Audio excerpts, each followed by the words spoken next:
¿Te has detenido alguna vez a considerar la estremecedora posibilidad de que el enfrentamiento más colosal y trascendental que Jesús sostuvo no tuvo lugar mientras colgaba de la cruz, sino en el abrumador silencio que siguió a su muerte? La inmensa mayoría de los creyentes en el mundo cristiano conocen al detalle los eventos del viernes. Tenemos grabada en la memoria la imagen de las crueles espinas, el sonido de los clavos atravesando la carne y ese grito final que desgarró el velo del cielo. Consumado es. Y por supuesto, celebramos con júbilo desbordante la llegada del domingo. La piedra desplazada, la tumba vacía, el Salvador resucitado en gloria. Pero, ¿qué sucede con el sábado? ¿Qué misterio envuelve esas horas oscuras entre el sacrificio de la cruz y el milagro de la resurrección? ¿Alguna vez alguien te ha explicado con profundidad qué estuvo haciendo Jesús exactamente durante esos 3 días de aparente inactividad? Porque si nos apegamos a lo que dicen las Escrituras, Él no estaba tomando un descanso, no estaba en una espera pasiva. En unos instantes, vamos a abrir una sección de la Biblia que la gran mayoría de los cristianos jamás ha estudiado verdaderamente. Y te aseguro que, una vez que escuches esto, nunca volverás a ver la resurrección con los mismos ojos. Esto no es simplemente una lección de teología académica. Esto se trata de guerra espiritual. Se trata de una victoria absoluta. Se trata de lo que Jesús logró en la oscuridad cuando nadie lo podía ver, cuando el mundo entero pensaba que todo estaba perdido y cuando el silencio parecía gritar más fuerte que cualquier sermón jamás predicado. Entre el dolor de las espinas del viernes y la gloria de la piedra removida del domingo, ocurrió un evento que sacudió los cimientos de los reinos debajo de la tierra. Una batalla cósmica se desplegó en un lugar donde el tiempo se detiene. Jesús no solo murió y resucitó, Él descendió a las profundidades, y al lugar al que fue, nadie había regresado jamás cubierto de gloria hasta ese momento. El Evangelio de Lucas, en su capítulo 23, versículo 46, nos narra con claridad que Jesús entregó su espíritu. Pero surge la interrogante inevitable: ¿a dónde fue ese espíritu? ¿Y por qué el apóstol Pedro nos dice explícitamente que fue y predicó a los espíritus en prisión? ¿Por qué el apóstol Pablo describe que él descendió a las partes más bajas antes de ascender a los cielos? Existe un misterio oculto entre estos versículos, un eco sagrado que resuena y se extiende desde el libro del Génesis hasta las visiones del Apocalipsis. Y si pasas por alto este detalle, te estarás perdiendo una de las revelaciones más potentes y transformadoras de todo el Evangelio. Porque lo que sucedió en ese intervalo entre la cruz y la resurrección no fue una pausa en el plan divino, fue una proclamación de autoridad. Y más adelante en este video, vamos a descubrir lo que Jesús realmente hizo, minuto a minuto, durante esos 3 días. Y por qué esto importa mucho más de lo que la mayoría de los creyentes se imagina hoy en día. Exploraremos el reino prohibido al que entró, las almas que encontró allí, la victoria que declaró ante el enemigo y las llaves de autoridad que recuperó para nosotros. Así que te pido que te quedes conmigo hasta el final. El silencio del sábado no es un vacío, es tierra santa. Y en los próximos momentos entenderás por qué este podría ser el campo de batalla más ignorado en toda la historia de la Escritura Sagrada. Cuando Jesús exhaló su último aliento agonizante en la cruz, no desapareció en la nada, no se esfumó entre las nubes del cielo. Su cuerpo físico, sin vida, quedó depositado en la tumba, eso es cierto, pero su espíritu tenía un destino marcado, y su primera parada no fueron las puertas del cielo. El Evangelio de Lucas, capítulo 23, versículo 43, deja registrado para la eternidad las palabras que Jesús le dirigió al ladrón arrepentido que moría a su lado. De cierto te digo que hoy estarás conmigo en el paraíso. Este es uno de los versículos más reconfortantes y citados de las Escrituras, pero paradójicamente, es también uno de los más malinterpretados por la audiencia moderna. La gran mayoría asume automáticamente que paraíso es un sinónimo directo de cielo, pero bíblicamente, en ese contexto histórico, la palabra tiene un significado y una ubicación muy distintos. Jesús se refería a algo completamente diferente. Un reino que los antiguos judíos conocían y entendían muy bien. Un lugar que no era de castigo sino de promesa. Un reino que ellos denominaban el sano de Abraham. El Seol, en la cosmovisión antigua, no era como el infierno de fuego y azufre que nuestra mente imagina hoy. Era más bien conceptualizado como un vasto reino subterráneo. Una inmensa sala de espera para todas las almas que partían de este mundo. Imagina una cámara gigantesca dividida drásticamente en 2 secciones. Un lado contenía tormento y oscuridad, el otro contenía paz y consuelo. Un gran abismo insalvable se alzaba entre ambos lados, imposible de cruzar, tal como Jesús mismo lo describió en la parábola del hombre rico y Lázaro en el Evangelio de Lucas. Capítulo 16, versículos del 22 al 26. Era un lugar donde los justos y los malvados esperaban, lado a lado en términos de ubicación, pero eternamente separados por su condición. Ese lugar de consuelo, esa sección de paz, era lo que se llamaba el paraíso. Era el sitio donde los fieles de la antigüedad, gigantes de la fe como Abraham, Isaac, Jacob y todos los profetas, esperaban la redención final. Ellos murieron creyendo firmemente en las promesas de Dios, aunque aún no las habían visto cumplidas con sus propios ojos. Y cuando Jesús entregó su vida en el madero, fue a ellos a quienes visitó primero. No esperó ni un segundo para comenzar su victoria. Caminó directamente hacia el reino de los muertos, no para guardar un silencio respetuoso, sino para hacerse visible y presente. Esa fue la primera etapa de su descenso. No bajó al infierno de condenación todavía. No fue al castigo, fue a la proclamación de libertad. El Mesías, aquel a quien ellos habían anhelado por milenios, finalmente había llegado. Imagina por un instante cómo debió haber sido ese momento glorioso. Las puertas del Sheol debieron temblar violentamente al entrar el Hijo de Dios en ese reino de sombras. Los muertos justos, que habían esperado con paciencia inquebrantable por siglos, finalmente contemplaron con sus propios ojos el cumplimiento tangible de cada profecía, de cada promesa dicha, de cada esperanza que habían susurrado en sus oraciones. No habían sido olvidados por el Creador. Su fe no había sido en vano. Jesús entró en ese reino no solo como un visitante ilustre, sino como el Redentor absoluto. Y el ladrón, aquel criminal que colgaba a su lado en una cruz romana, cuya única confesión de fe fue un clamor desesperado por misericordia, en sus últimos instantes, se convirtió en la primera alma en tener el honor de caminar junto a Cristo hacia ese paraíso, no por haber vivido una vida llena de buenas obras, sino por un momento genuino de fe radical. Pero esto, queridos amigos, era apenas el comienzo de la Odisea, porque Jesús no se detuvo en el paraíso. Había mucho más por confrontar, había mucho más por proclamar en las tinieblas. La bajada continuaría aún más profundo, descendiendo más allá del consuelo del seno de Abraham, yendo hacia las prisiones profundas donde antiguos espíritus malignos estaban cautivos. Y lo que él declararía allí sería algo que el mundo espiritual jamás había escuchado antes. Desde el consuelo y la paz del paraíso, Jesús descendió aún más hacia las profundidades. Y no fue una bajada marcada por la debilidad de la muerte, sino impulsada por una misión divina. El siguiente reino al que entró ya no era una sala de espera para los fieles. Era una prisión de máxima seguridad, un lugar oscuro, denso y antiguo, donde ya había caído un juicio severo, y donde eran retenidos los seres más aterradores de la historia cósmica. La primera carta de Pedro, en el capítulo 3, versículos 18 a 19, contiene uno de los pasajes más misteriosos y debatidos del Nuevo Testamento. Dice textualmente que Jesús fue muerto en la carne, pero vivificado en el espíritu, y que en ese estado espiritual fue y predicó a los espíritus encarcelados. Nota bien la palabra predicó. No dice que fue a negociar ni a conversa. La palabra griega, utilizada aquí, es keruso, y no significa evangelizar para salvar.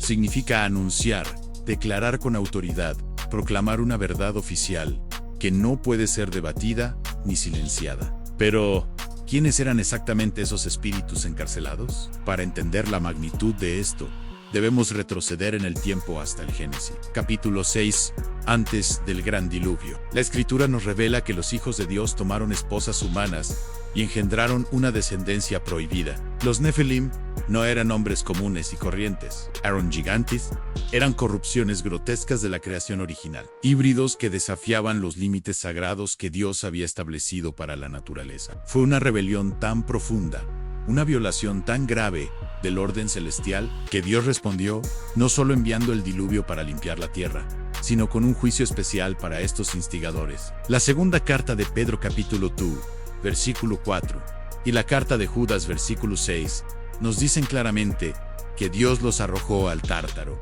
Fíjate que no dice simplemente infierno, sino Tártaro, el ala de máxima seguridad del inframundo, el calabozo más profundo. Un lugar tan abismal, tan oscuro, que incluso otros espíritus malignos le temían. No era un lugar de castigo para almas humanas, sino una prisión diseñada para rebeldes cósmicos, encadenados en oscuridad, hasta el día del gran juicio. Allí, a ese lugar de horror, fue donde descendió Jesús. No bajó para suplicarles nada, bajó para proclamar su derrota, para confrontar cara a cara a los antiguos rebeldes que intentaron arruinar el linaje de la humanidad y sabotear el plan de redención, y para declararles que su plan había fracasado estrepitosamente. ¿Qué crees que fue lo que proclamó Jesús a estos espíritus en prisión? Fue un decreto atronador que atravesó los muros impenetrables del Tártaro. Una sola palabra o una frase que destruyó cualquier ilusión de victoria que pudieran tener. Fue quizás simplemente esto: consumado es. La misma frase victoriosa que resonó en la cruz bajo el sol, ahora retumbaba en las cavernas del abismo más profundo. Y para aquellos seres que una vez buscaron corromper la imagen de Dios, que desafiaron su autoridad suprema y contaminaron la tierra con violencia, esa proclamación no representaba buenas noticias. Era la confirmación de su sentencia de muerte eterna. Él no descendió allí como un prisionero de guerra, entró como el juez supremo del universo. Imagina el silencio absoluto que siguió a su voz. Los gobernantes de la oscuridad, encadenados y esperando su condena final, ahora se veían confrontados por aquel a quien jamás esperaron ver allí, no muerto, sino vivo, no derrotado, sino triunfante en gloria. Esto no fue solo un mensaje privado para ángeles caídos, fue una declaración pública a toda la creación existente. Todo reino arriba en los cielos, en la tierra y debajo de la tierra. Ahora todos sabrían la verdad ineludible: el Cordero ha vencido. Pero la misión de Jesús aún no estaba completa con esa proclamación. Faltaba una última parada, un último acto de soberanía. Él no solo vino a proclamar victoria con palabras, vino a liderar un desfile, un triunfo cósmico que sacudiría los cimientos mismos del universo conocido. Y lo que haría después cumpliría la profecía antigua, desmantelaría todo poder de oscuridad y cambiaría para siempre el significado de lo que es el cautiverio. Después de proclamar la victoria en las profundidades abismales, Jesús no simplemente regresó por donde vino, no salió en silencio y discreción. Lo que sucedió a continuación fue el inicio de una procesión cósmica, un triunfo real que el apóstol Pablo más tarde describiría con una claridad visual asombrosa. En la carta a los Efesios capítulo 4, versículos del 8 al 10, Pablo escribe con inspiración divina: subiendo a lo alto, llevó cautiva la cautividad y dio dones a los hombres. ¿Y eso de que subió qué es? Sino que también había descendido primero a las partes más bajas de la tierra. El que descendió es el mismo que también subió por encima de todos los cielos para llenarlo todo. Esto no es solo un lenguaje poético o metafórico, es lenguaje legal, es profético, es triunfante. Para entenderlo mejor, pensemos en los tiempos romanos. En un general conquistador regresaba a su ciudad con un desfile de victoria. Pero no era solo una celebración festiva, era un espectáculo de poder. Detrás del líder victorioso en su carruaje, marchaban los cautivos encadenados en reyes enemigos. Rebeldes y generales derrotados desfilaban por las calles para que todo el pueblo los viera sometido. El vencedor no solo era honrado y exaltado, los vencidos eran públicamente avergonzados. Esto fue exactamente lo que hizo Jesús en el reino espiritual. En la carta a los Colosenses capítulo 2, versículo 15, se nos dice explícitamente: desarmó a los principados y a las potestades, y los exhibió públicamente,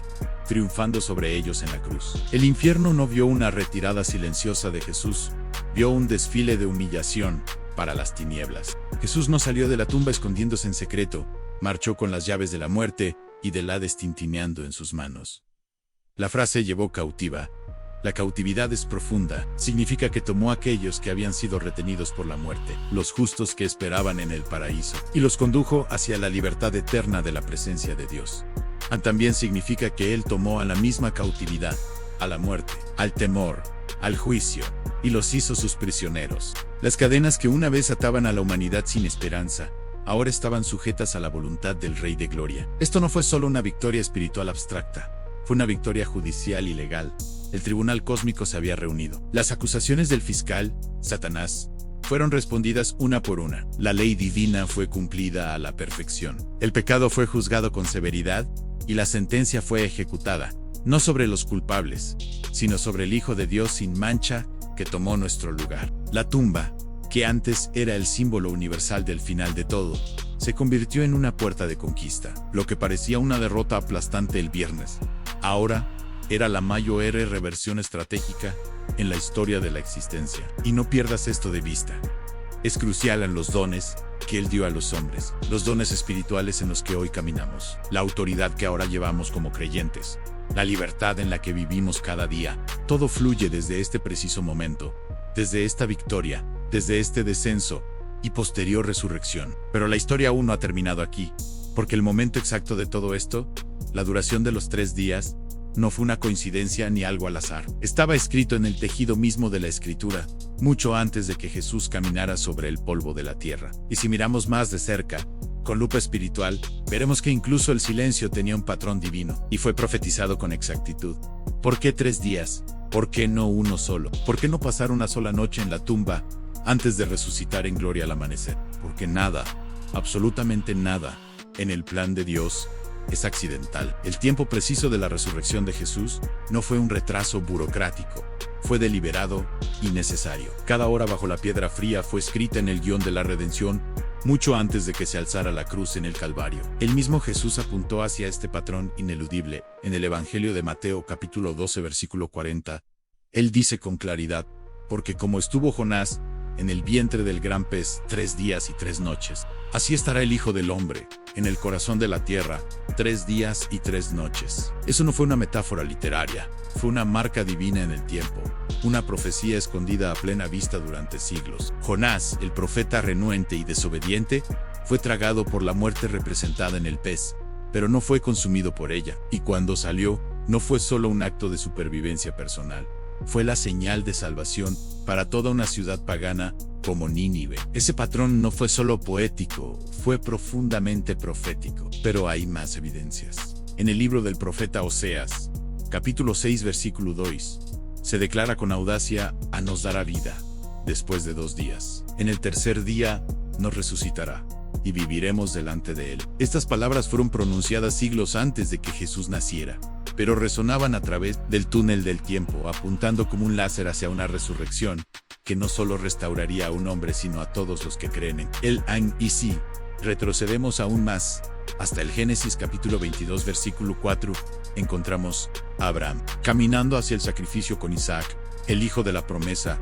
Llegó al lugar designado al tercer día. Durante 3 días completos de viaje, Isaac estuvo como muerto en el corazón y la mente de su padre. Pero en ese tercer día, Dios proveyó un sustituto, un carnero atrapado en el zarzal por sus cuernos, y el hijo fue perdonado y devuelto a la vida, figurativamente. El tercer día no es una fecha al azar en el calendario divino. Es el momento crítico cuando la muerte queda confirmada legalmente y la esperanza estalla de forma sobrenatural. En la costumbre judía antigua de entierro, la muerte solo se consideraba completamente establecida, irreversible y oficial al tercer día. Se creía que para entonces la corrupción y descomposición del cuerpo ya habían comenzado visiblemente, y que el alma se había marchado definitivamente. Ya no quedaba esperanza humana alguna. Así que cuando Jesús esperó hasta el tercer día para levantarse, no fue porque necesitara tiempo para recuperar fuerzas, fue porque el mundo necesitaba certeza absoluta de su muerte.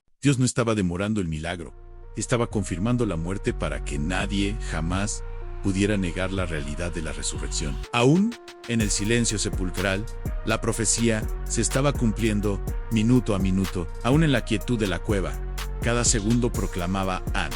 Esto es exactamente lo que fue prometido desde el principio. El tercer día no fue solo una fecha límite, fue una declaración de soberanía. Pero algo más.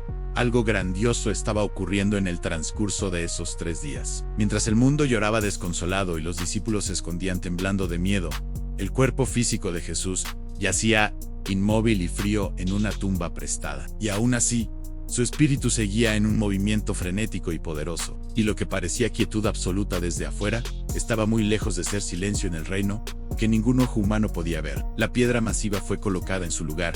La tumba fue sellada con el sello romano. A los ojos del hombre natural, la historia había terminado en fracaso. Allí yacía el cuerpo de Jesús, sin vida, golpeado brutalmente, quieto, envuelto en telas de lino y colocado en la tumba de José de Arimatea. Fue sepultado entre los ricos, tal como lo profetizó Isaías en el capítulo 53, versículo 9. Cuando dijo: Aní se dispuso con los impíos su sepultura, mas con los ricos fue en su muerte. Pero mientras el cuerpo descansaba de su tortura, el espíritu se movía con poder ilimitado. El Evangelio de Lucas, capítulo 23, versículo 46. Nos dice que Jesús clamó a gran voz antes de morir al Padre: en tus manos encomiendo mi espíritu. Y con esas palabras finales, su carne se rindió a la muerte física, pero su espíritu entró en acción inmediata. Lo que parecía quietud en la superficie era en verdad una tormenta perfecta en el reino invisible. La tumba no era una prisión que lo contenía, era un pasaje,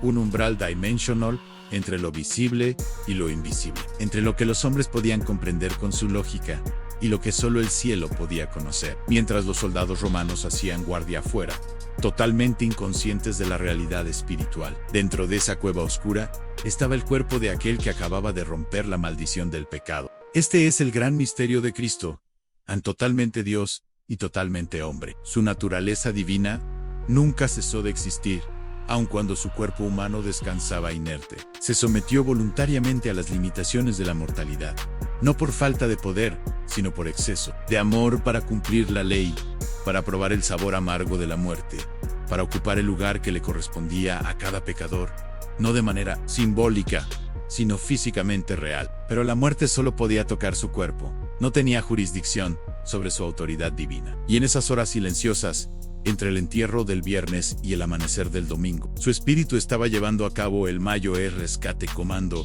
que el cosmos haya visto jamás. Se movía como un relámpago a través de reinos de sombra y luz. Habló a los cautivos, confrontó a la oscuridad más densa, cumplió promesas hechas mucho tiempo atrás a los patriarcas, a los profetas que escribieron de él, a los fieles que murieron creyendo, pero que aún no habían visto la redención. Y aún en el silencio, aún en la quietud de una tumba solitaria en el jardín, la tierra comenzó a temblar imperceptiblemente bajo el peso de la gloria que venía. Los ángeles del cielo contenían el aliento en expectativa. Los demonios recordaban con terror su voz de trueno. La creación entera gemía en anticipación, porque este no fue un momento pasivo de descanso. Fue poder puro envuelto en quietud. Fue un trueno escondido bajo telas de lino. Fue la gloria de Dios velada por una piedra. A menudo hablamos mucho de la cruz y celebramos con razón la tumba vacía, pero olvidamos frecuentemente que entre ambas puntas de la historia, el cielo se movía con un propósito definido. El cordero que fue inmolado ya estaba cumpliendo lo que ningún ojo había visto, ni oído había escuchado, y la iglesia primitiva entendía esto perfectamente. Ellos no ignoraban el descenso, lo proclamaban como parte central del evangelio, porque sabían lo que muchos hoy han olvidado por descuido. Para la iglesia primitiva, para los primeros cristianos, el descenso de Cristo no era una especulación teológica secundaria, era una verdad sagrada y fundamental. Mucho antes de que los sermones modernos convirtieran el Sábado Santo en un simple día de silencio y espera, las primeras generaciones de creyentes sostenían con firmeza una comprensión más profunda y combativa, que entre la muerte y la resurrección, Jesús descendió a las profundidades con un propósito divino y conquistador. Lo ves plasmado en el Credo de los Apóstoles, una de las declaraciones de fe cristianas más antiguas y universalmente aceptadas por la cristiandad. Justo después de afirmar que Jesús fue crucificado, muerto y sepultado, proclama con una valentía inaudita: descendió a los infiernos. No lo dicen como un mito antiguo, no como una metáfora literaria, sino como una verdad histórica y espiritual. Padres de la iglesia de la talla de Ireneo, Atanasio y Agustín repetían y defendían esta creencia. Para ellos el descenso no era una nota teológica al pie de página, era una piedra angular del edificio de la fe, un evento cósmico que afirmaba la autoridad absoluta de Cristo sobre cada reino existente.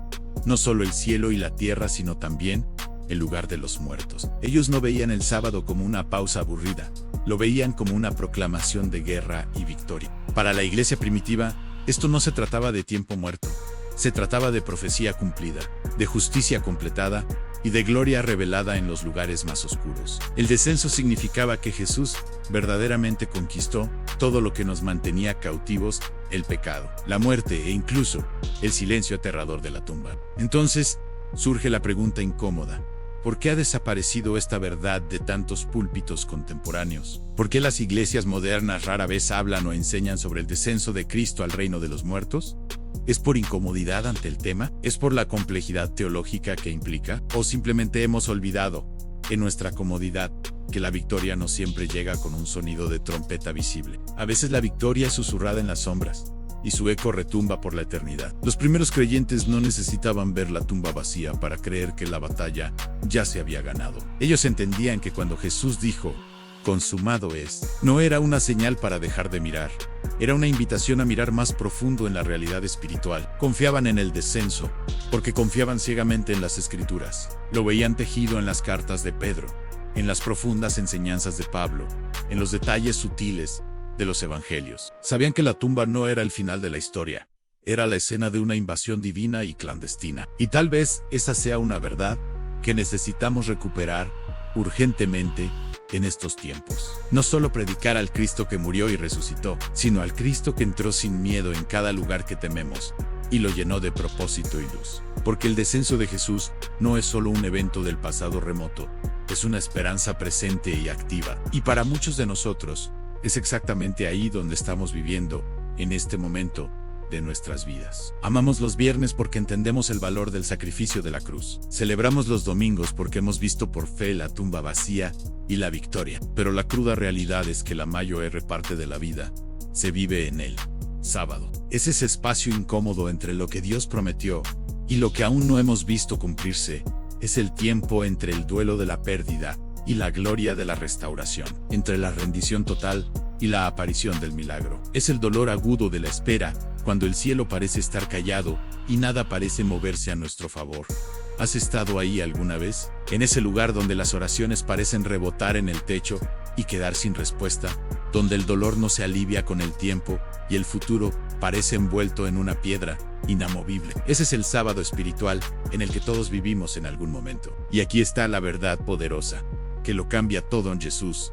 Ha estado ahí. Él entró físicamente en el silencio, para que nunca, jamás, tuviéramos que enfrentarlo solos. Él se metió voluntariamente en ese espacio de oscuridad, para que supiéramos que no está vacío, que en el mismo lugar donde la esperanza parece estar enterrada y muerta, la resurrección ya está obrando en secreto. El Sábado Santo no es un día que simplemente pasamos por alto en el calendario. Es el terreno fértil donde la fe verdadera crece y se fortalece. Es el lugar donde esperó María con el corazón roto, donde lloraron los discípulos confundidos, donde las preguntas superaron por mucho a las respuestas que tenían. Y aún así, paradójicamente, también fue el día en que se realizaba la obra más grande de la historia, no en lo visible, sino en lo invisible, no en la escena pública ante las multitudes, sino en el espíritu profundo. Mientras su cuerpo descansaba, su misión avanzaba imparable. Mientras la piedra permanecía pesada e inamovible, el plan maestro del cielo seguía adelante sin pausa. Y lo mismo ocurre exactamente con nosotros hoy, porque algunos de ustedes que me escuchan están caminando a través de un sábado, ahora mismo. Una temporada larga de quietud que se siente como pérdida irreparable. Un silencio de Dios que suena a abandono total, pero te aseguro que no lo es. Es preparación divina. Dios no te ha olvidado, ni por un segundo. Él está cumpliendo algo más profundo en ti, algo que no solo responderá a tu oración momentánea, sino que transformará la esencia de tu alma para siempre. La iglesia primitiva llamó a esto el descenso a los infiernos, no porque el infierno lo venciera a él, sino porque él lo invadió y lo saqueó. Y ahora, cada vez que entramos en una temporada oscura de la vida, caminamos en los pasos seguros de aquel que ya estuvo allí antes y lo venció por completo. Así que no confundas el silencio de Dios con su ausencia, y no asumas erróneamente que la tumba cerrada significa que la historia ha terminado. Jesús transformó la naturaleza del sábado, convirtió la espera angustiosa en guerra espiritual, el silencio opresivo en una señal profética, la tumba cerrada en una puerta abierta. Y si hoy te encuentras atrapado entre la espina dolorosa del viernes y la piedra inamovible del domingo, no pierdas el ánimo, levanta tu cabeza, porque la siguiente parte de tu historia no comienza con ruido y alboroto, comienza con luz, comienza con la tierra temblando bajo tus pies, comienza con lo imposible deshaciéndose ante tus ojos, no por tu propia fuerza o capacidad, sino por la virtud de aquel que tiene todo el poder, incluso en la quietud más absoluta. La piedra se moverá, te lo aseguro, y cuando lo haga, no será solo Jesús saliendo victorioso de esa tumba, serás tú también saliendo con él. Lo que sucedió entre la cruz y la resurrección no fue un silencio pasivo, fue una invasión militar divina. Jesús descendió al mismo corazón de la muerte, no como una víctima trágica, sino como un vencedor absoluto. Entró al paraíso para abrazar a los fieles que esperaban. Proclamó juicio irrevocable a los antiguos rebeldes, rompió el poder legal de la tumba y regresó con las llaves de la victoria en sus manos. Cada reino se postró ante él, cada profecía resonó cumplida, cada poder oscuro tembló ante su presencia. Él no resucitó solo para sí mismo, resucitó como el primogénito de entre los muertos, para que tú también pudieras seguirle en ese camino de vida. Así que déjame preguntarte directamente al corazón, ¿qué sábado sigues esperando tú en tu vida? ¿Qué tumba aún parece sellada y sin esperanza en tu realidad? Porque el mismo Jesús que salió de su tumba hace 2000 años, es el mismo que entra hoy en tu silencio personal. Él conoce la espera, conoce el dolor de la incertidumbre, pero más que eso, Él conoce el final de la historia. Y si estás en el entre, si tu historia parece estancada en el limbo, entre la promesa recibida y su cumplimiento tangible, no pierdas la fe. El descenso fue real, la batalla fue feroz, pero el resultado nunca estuvo en duda. Ahora es el momento de recordar y abrazar lo que la iglesia primitiva sabía con certeza, aunque Jesús lo llena todo. Que ni siquiera la tumba más oscura estaba sin la presencia de Dios, que ni siquiera la muerte estaba fuera de su alcance soberano. Si esta verdad ha encendido algo en tu corazón hoy, compártela con alguien que necesite esperanza. Vuelve a visitar las escrituras que hablan de estos misterios profundos, no con temor, sino con asombro reverente. Y si esto trajo luz a tu oscuridad, suscríbete y únete a nosotros, porque lo que viene después fortalecerá aún más tu fe. Porque la tumba no se abrió solo para dejar salir a Jesús, se abrió para dejarnos entrar a la vida eterna y seguirle a Él por siempre.